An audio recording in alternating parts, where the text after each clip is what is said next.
Current politicians, former presidents, and a major media network targeted. We have reaction from the White House and the intended victims. A similar scare today in San Diego, what police found downtown that forced them to evacuate the home of the Union-Tribune. The only thing that we can do to fight displacement at this moment is implement rent control at 2% in San Diego. Proposition 10 and rent control. If it's approved, how would the statewide measure affect the cost of living in San Diego? We know that for some students that might be the last meal that they get during the day before breakfast the next day. Fighting childhood hunger. A new report shows millions of dollars may be available for local schools and nonprofits. KPBS Evening Edition starts right now.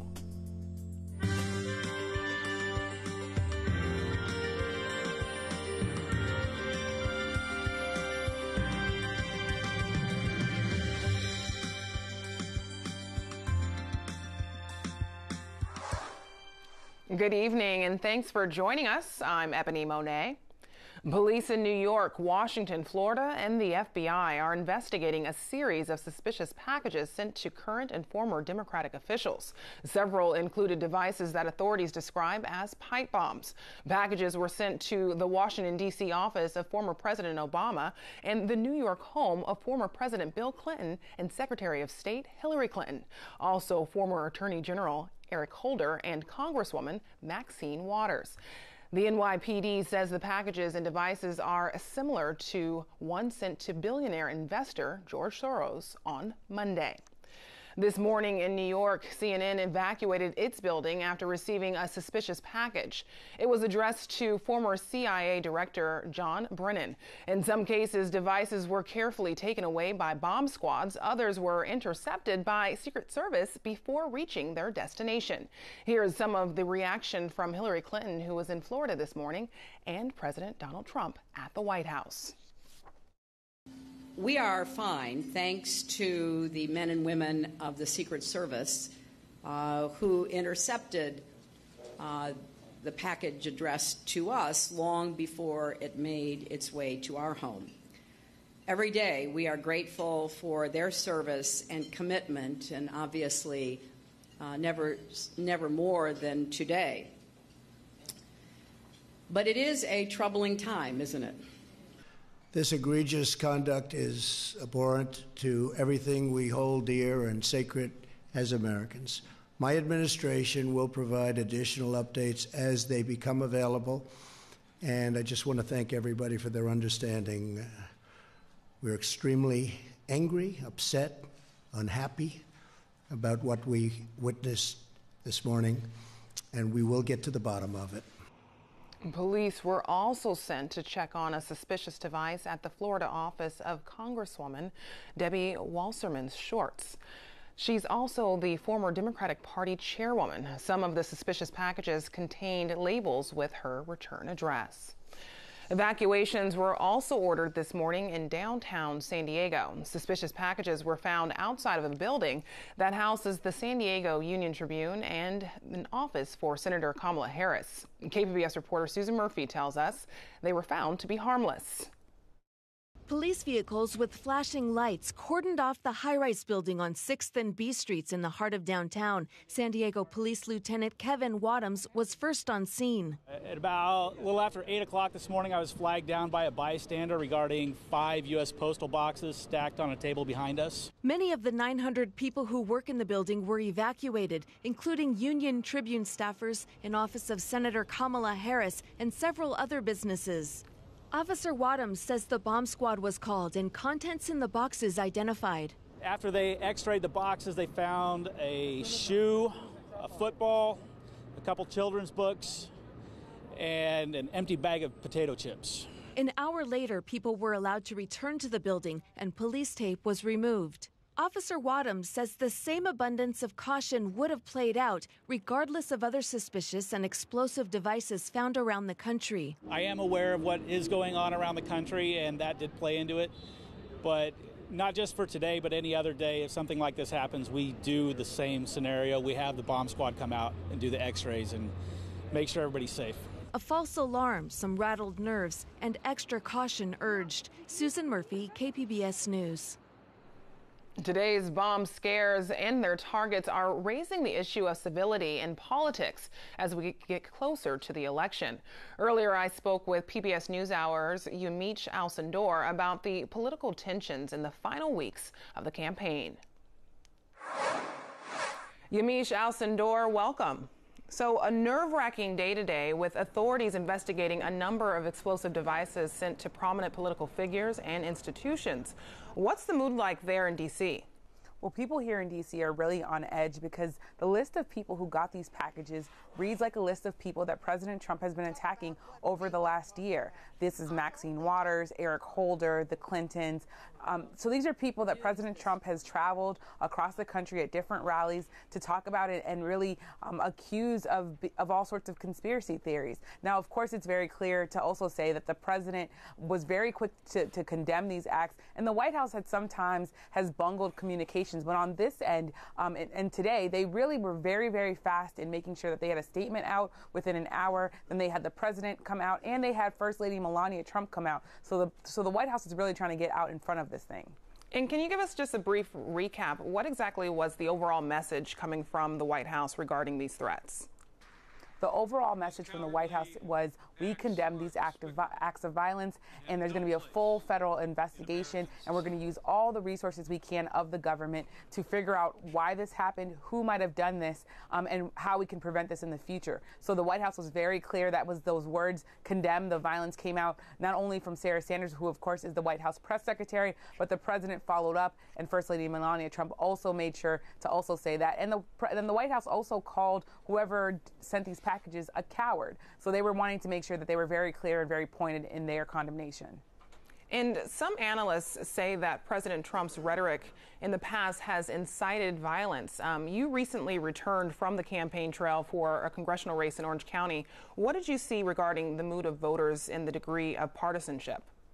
Well, I want to say first that President Trump has never called for anyone to carry out any sort of act of violence on any of the people that he's criticized. He said that these are people who maybe want open borders, and that these are people that he disagrees with and sometimes forcefully talks about them, but he's never said this. That being said, when I was out reporting in Orange County and also when I was out reporting in West Virginia, Republicans in particular were very angry at the media. They were very angry at the fact that they thought that they were some sort of victim of a plot to really spread misinformation about Republicans across the country. So there are people that were very fired up, and I can say as a reporter myself, I had people get into my face and say, you know, you can't ask questions about Brett Kavanaugh. You shouldn't be asking about the president calling Stormy Daniels a horse face. You shouldn't be talking about those things. And of course, those are the things that we need to, as journalists, ask about. Lastly, President Trump is stumping for some GOP candidates, including Ted Cruz. How is that working for the Republicans' overall campaign strategy?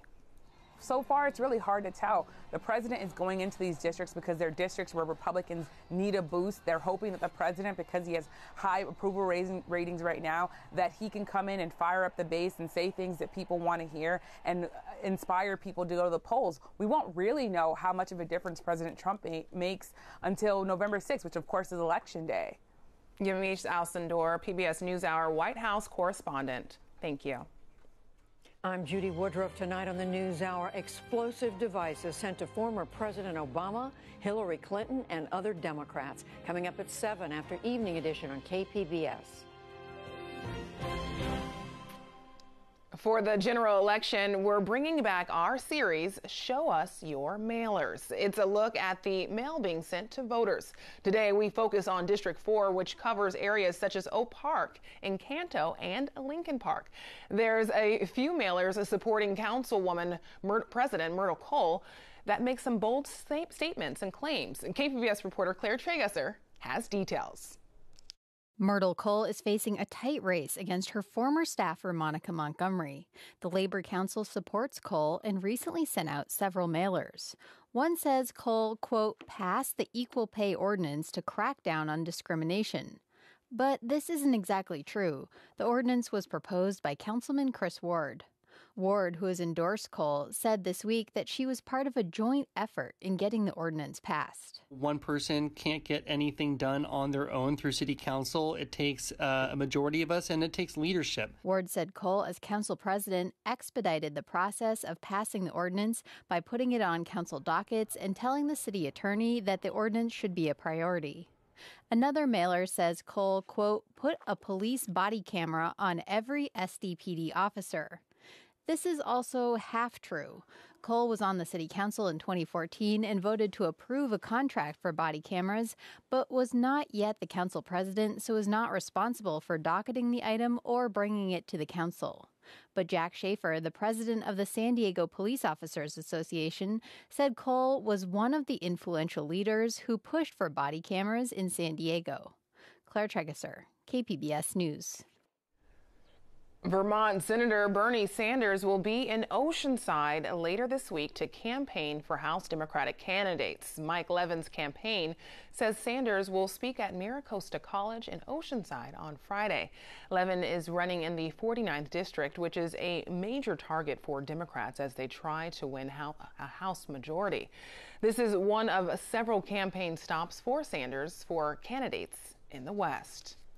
California's Proposition 10 would help clear the way for local jurisdictions to expand or implement rent control. KPBS reporter Taryn Minto examines both sides of the hotly contested ballot measure. Wait a minute, let's see. Fannie Morgan shuffles through a folder of papers. She's looking for monthly increase notices she unexpectedly received in April. I think I did. I just seen that. The petite 64-year-old is on a fixed income after a brain aneurysm left her unable to work. Her spouse, who later passed away, found her when it happened. I was getting ready to go to church because I had to sing. My deceased husband Phil said that I hollered out, and that's all I remember. The 2005 incident put her on disability. She now resides at an affordable housing complex, but says the cost of her one-bedroom is rising. Documents show, and her complex confirmed, her rent increased 25% to $916 in just 7 months. I ain't gonna have $916 at the first. I would have it, but it won't be on the first. Rafael Bautista of San Diego Tenants United says rent control will cap annual increases to keep people like Morgan in their homes amid the housing affordability crisis. The only thing that we can do to fight displacement at this moment is implement rent control at 2% in San Diego. San Diego doesn't have rent control, and it's unclear whether it would impact subsidized housing. But he says the way to get there is Proposition 10. It doesn't implement rent control, but it lifts the Costa-Hawkins law that limits how cities can craft policies. Bautista says Prop 10 will force San Diego officials to act on rent control.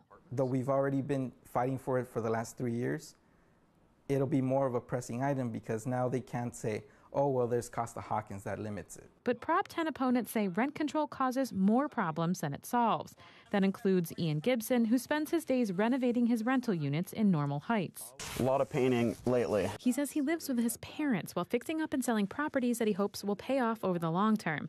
The renovations to a studio he's working on will cost him $8,500. It also had cast iron plumbing that was rotted out. It'll take more than a year to make that back, even when he bumps rent from $1,350 to $1,900, which he says the market will bear.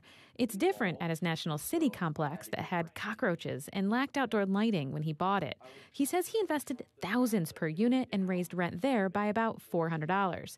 He says rent control will stymie improvements like this, and low-income areas in need of investments will remain that way. What are you getting for that less rent? Well, you're getting an unsafe place to live, and you're getting a place that is not going to be well maintained. Instead of restricting property managers like him who help improve communities, he proposed increasing housing subsidies so low-wage earners can benefit from the development.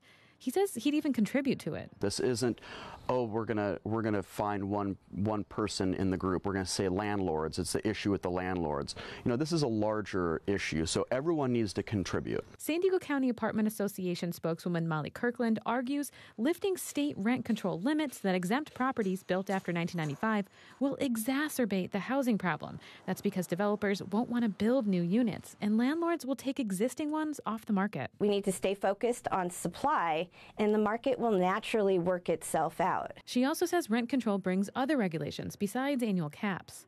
The nonpartisan Legislative Analyst's Office warned rent control may also impact housing supply and could affect property and income taxes paid by landlords. But it also says housing stability could increase tenants' buying power and therefore sales tax revenue. Studies funded by opposing sides of the rent control debate both found it does provide housing stability. But it causes other issues, from lack of maintenance to lost housing supply. But neither side found enough evidence to determine whether it affects new construction. Kirkland says the Apartment Association will work with tenant advocates to find a real solution if Prop 10 fails. I'll follow up with you guys after the election. Heck yeah! Taryn Mento, KPBS News. A representative for Fannie Morgan's housing complex say it will reach out and work on resolving the problem. Proposition 6 on November's ballot would repeal last year's increase to the state's gas tax. KPBS Metro reporter Andrew Bowen says it could have an impact on the fight against climate change. Most of the new revenue from last year's increase to the gas tax and vehicle fees has gone to highway and road upgrades. But a sizable portion is also going to improving mass transit, which scientists say is key to addressing climate change. That's because cars and trucks are the biggest source of greenhouse gas emissions, both locally and statewide. Sophie Wolfram is director of programs for the local nonprofit Climate Action Campaign, which opposes Prop 6. She says cutting greenhouse gas emissions will require more funding for greener transportation options. The gas tax has already brought millions and millions of dollars into the San Diego region to improve transit and to improve pedestrian and bike safety. When that funding is cut, it just makes it that much more difficult for us to meet our state and local climate targets. Carl DeMaio is chairman of the Yes on 6 campaign. He says the state has enough money for transportation infrastructure already, and that Prop 6 is not about climate change. If the politicians want to put a climate change tax on the ballot, then be honest about it. Don't sit here and say that you're going to get our roads fixed by increasing the gas tax. Taxes aside, economists say while higher gas prices can hurt, they're also a powerful incentive for people to cut their carbon footprint by driving less. Andrew Bowen, KPBS News. You can get prepared for the election with the KPBS Voter Guide. We have a link right on our homepage. It's a partnership with Voters Edge California. You'll find information on all of the races and candidates right now at kpbs.org. Well, warmer weather is expected in the days ahead. Julia Wyden has details in tonight's forecast. Good evening. We have a pretty big warm-up on the way here in the San Diego area. Tomorrow should be pretty close to what's average for this time of year, but once we get into Friday and the weekend, temperatures are going to start soaring. For right now, we're looking at dry skies, at least that's what we've had for the past 6 hours, and it's what we'll continue to have. Farther off to the north, watching for some sprinkles off to the north of Redding, but you can see all of Southern California is nice and dry. We did deal with some rain out towards Arizona recently. That system has pushed its way well on off to the east, and it's going to continue heading in that direction. We'll have high pressure building here, which will be responsible for that warmth building. For tonight, temps are going to be in the 50s and 60s for most. Over towards Oceanside, we'll drop down to about 54 degrees. Here in San Diego, expect partly cloudy to mostly clear skies. Temps will be in the low 60s for overnight lows. As we head into Thursday, high pressure is going to be building just offshore. Now, high pressure is associated with clockwise airflow, so we will see those offshore winds, and that is going to again help to increase the heat as we go through the next few days with that high pressure system staying put. Temperature going to be at 75 in Oceanside for a high. Chula Vista up to 75 as well. San Diego, very similar temperatures. Again, you can see as we go through the weekend with that large ridge building up in the jet stream that will keep things dry on the west coast. Meanwhile, the east coast having a much more unsettled pattern over these next few days and much cooler weather as a result. Here's your extended forecast for the coast. Again, mid-70s for Thursday, but warming up into the low 80s, about 10 degrees above average for this time of year Friday and Saturday.